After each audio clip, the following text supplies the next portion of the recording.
My mom looked me in the eyes and said Christmas was canceled this year because money was too tight.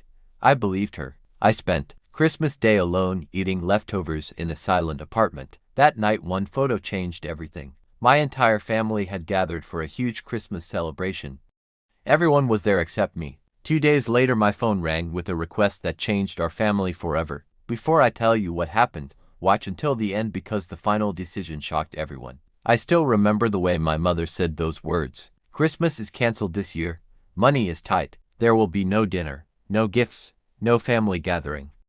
I nodded without asking questions because I trusted her. Life had been difficult for everyone. Bills were rising. Groceries were expensive. I believed we were all making sacrifices together. On Christmas morning, I woke up to complete silence. My apartment felt colder than usual. I heated leftover pasta from the night before and watched old holiday movies alone. I kept checking my phone expecting at least one family message wishing me Merry Christmas. Hours passed and nothing came. By evening I convinced myself everyone was probably spending the day quietly in their own homes just like me. Then everything changed. While scrolling through social media I saw my cousin had uploaded a Christmas story. At first I smiled, thinking it must be an old picture. But when I opened it my heart dropped. Gth. There was my mother. There was my father, my brother and his wife, my aunts, my uncles, my grandparents. The dining table was overflowing with food. There were expensive gifts stacked under a giant Christmas tree. Music filled the room. Everyone was laughing, except me. No one had told me there was a family dinner. No one had invited me. I watched every photo hoping I had misunderstood. Maybe I arrived late. Maybe there was another gathering planned. There was nothing. I sat frozen holding my phone. I replayed every conversation from the previous week searching for an explanation. Had I done something wrong? Had I offended someone? Or had they simply decided I did not belong anymore? For the next 2 days nobody contacted me. Not my mother. Not my father. Not even my brother. The silence hurt more than the pictures. Then on the third morning my phone buzzed. It was my mom. Her message read, "Can you send $2,900 for bills?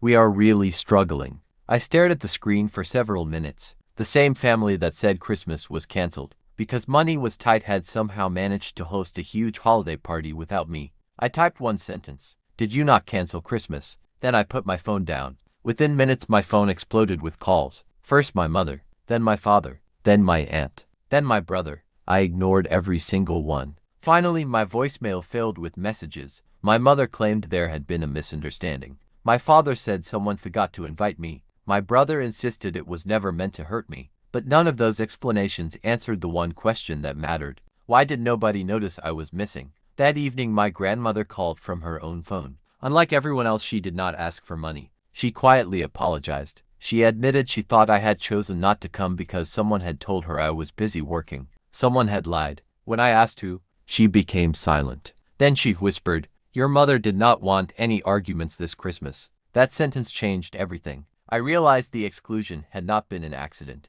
It had been planned. Over the following weeks more truth came out. The family had been arguing about money for months. Several relatives believed I earned more than everyone else because I had worked hard and built a stable career. Instead of celebrating with me, they quietly began treating me like an emergency bank account. When they needed financial help, I was family. When they celebrated success, I was forgotten. I stopped sending money. I stopped answering demands. For the first time in years, I started spending holidays with friends who genuinely cared whether I showed up. The following Christmas looked completely different. Instead of waiting for an invitation that never came, I organized a small dinner at my own home. Some coworkers came. A neighbor who had recently lost his wife joined us. A retired teacher from my building brought homemade cookies. None of us were related, but everyone belonged. Halfway through dinner my phone rang again. It was my mother. This time she did not ask about Christmas. She asked if I could help pay another family expense. I politely said no. There was a long silence. Then she quietly asked,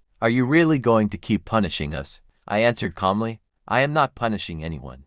I am simply spending my time with people who remember I exist before they need my wallet." She hung up. Months later several relatives reached out privately. Many admitted they had never known I was excluded on purpose. Some apologized sincerely. Others never apologized at all. I forgave the people who accepted responsibility. I kept my distance from those who only contacted me when they wanted something. Sometimes the hardest lesson in life is realizing that sharing the same last name does not guarantee the same loyalty. Real family is built through respect, honesty, and presence, not convenience, not money, and certainly not invitations that disappear when the camera is off. That Christmas taught me a lesson I will never forget. Being excluded hurt, but discovering my true worth changed my life forever. Sometimes losing a seat at one table gives you the chance to build a better one of your own. The people who truly love you never remember you only when they need something.